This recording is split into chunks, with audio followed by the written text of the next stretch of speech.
This team is as serious about winning the division. This physical team, this roster is as serious about winning this division as I think I've ever seen in my life. And I'm serious. This doesn't count ownership. This counts from the front office down. About we view last season as unacceptable, and this season has to make up for it. Think of the urgency from the top down. Jerry Dipoto and Justin Hollander saw the budget they had available and looked around baseball and saw the stagnation. The rest of the 29 teams in Major League Baseball, I'll say 28, sans Dodgers, and said, we got to do something. Like, something needs to happen. Something needs to change this roster. Last year's roster was not good enough. And they went out there and they swapped the roster out, right? And then you had Scott Service, who put in the extra effort this offseason to get on a plane and fly everywhere he needed to go check in on his players, be in constant communication with guys. There's this really good nugget that came out on the radio this week that Scott Service, every time they made a move, I think Logan Gilbert was talking about it on the at the podium down there in Peoria, that every time they made a move, Scott Service made sure to get on the phone with his players and explain the thinking and thought process through a move. And that's a guy who's dead serious about his roster. Hey, here's what we're doing. Here's why we're doing it. We want you to be as informed and as transparent as possible. That is extra effort that Scott Service does not need to do, but he's doing it anyway because he cares and wants his players to be happy and invested in this roster. And look what happens outside of that. We have Ty France add 3.5 miles an hour on his swing. 3.5. That's pretty significant, right? He goes to driveline. It looks like he is totally transformed. It has Julio focused at a whole nother level this offseason. It has all the makings around this of a team that is actually serious about winning the division. It's even as so much as they've hired more coaches from outside the organization as they have, periods, in this regime. So many boxes are being checked that this team is all in with the resources they have to win the division this year. There's so many other players you can factor into this, too. Cal Raleigh's fired up. You've heard him talk about it. He was working his tail off this winter. J.P. Crawford's back at driveline. Jorge Polanco's working out with Julio. Mitch is a workout machine. Mitch Haniger, I should say. Guys are fired up and ready to go. Bryce Miller's been adding the splitter. Guys are fired up for 2024, and they are putting in the time and the effort. Every single one of them. Every single one. And I got to tell you, we're usually pretty analytics based on this podcast, but if we're just going to be vibes guys for a second here, the vibes right now are so much better than they were in the second half of 2023. Think about this. Think about post All-Star break 2023. Here's what happens. Jared Kelenic kicks a cooler. George Kirby says, I don't want to be out there in the 7th inning. Cal Raleigh speaks out against ownership. And again, like we've said a million times, like Cal was right for doing that. But still, the fact Cal had to do that. Then the 54% comments, then the regional sports network stuff. Look at where we're at right now. The vibes in that period of time, really bad.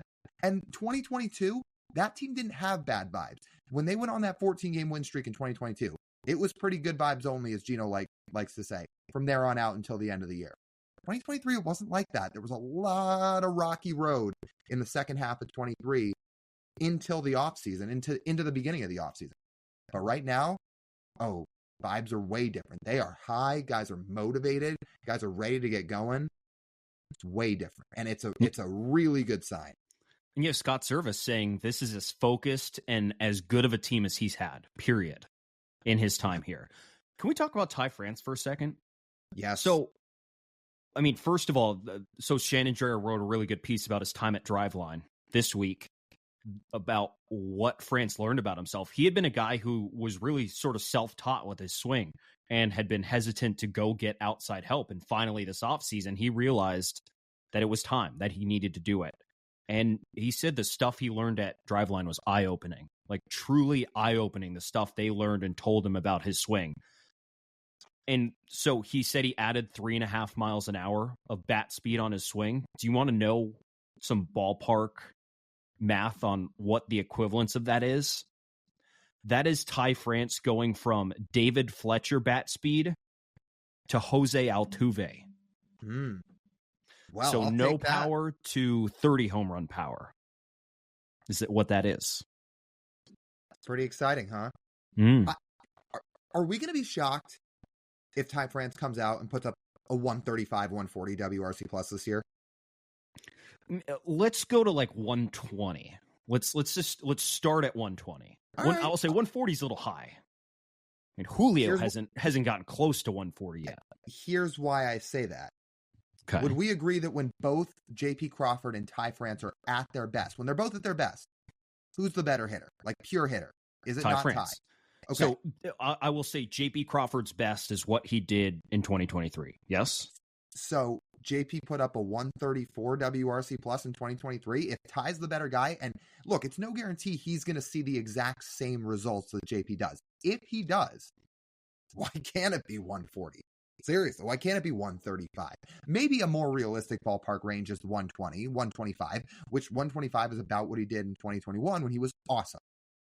There's no saying that, similar to how Julio, sky's kind of the limit for him, Ty France isn't that type of player. But we know when he's at his best, he can flat out hit.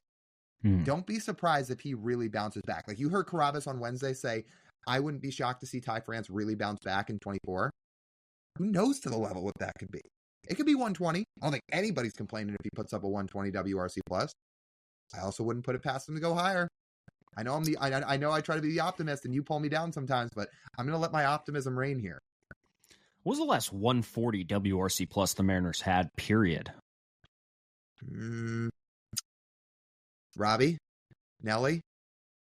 Probably Nelly, yeah. Well, yeah, 140. 2016 Robinson Cano was pretty unreal. I'd have to look this up. What his number was that year? 2018 Nelson Cruz get 140. He's still pretty good that year. Yeah, he probably was. It probably would have been 2017, right? I would say 2017 where they both did. I would guess. I think the point being with Ty, as I look this up, I really think he can bounce back. If his swing is truly cleaned up and he's swinging the bat that well with that much speed, you're talking about a Ty France that could really, really make a difference for this Mariners team. I am so excited to see what he can do when games start, even when spring training games start, just to see how different he looks, because I really think you're going to see it. 2017, I'm going to say Nelson Cruz at a 146. I also think Robbie had a pretty good year. Was it 16? Robbie had the good home run year. That's what I was looking at, because 16. So it would have been 2017 then for Nelson Cruz, 146. Yeah, so 16 was Robbie's best year with the Mariners. It was 139. So close. Yeah, close. We'll see. It's a high bar. It is a high bar, high bar to clear. But I'm going to say for Ty, we would need to see a pretty significant power increase. And now if the bat speed is true, the impact of the bat speed is truly felt, and he adds a little bit more loft as well as that bat speed, certainly possible. Because Ty France right now, peak is about, in his past form, was peak 20 home runs. He would need to get up into the 30 range at least to have a shot at that. I will also say first half of 2022, before that injury in Oakland, his WRC plus was there. It was top 10 in baseball back then. So he can get there. He didn't sustain it for the full year, but this is what I'm talking about. Like Ty France, the hitter at his best, can be one of the best hitters in baseball.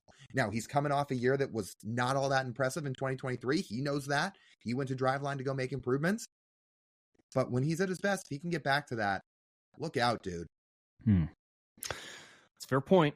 It's a fair point. Like he was, I think he was also hitting 340 that year. But you're right. Okay, so the peak version of Ty France could.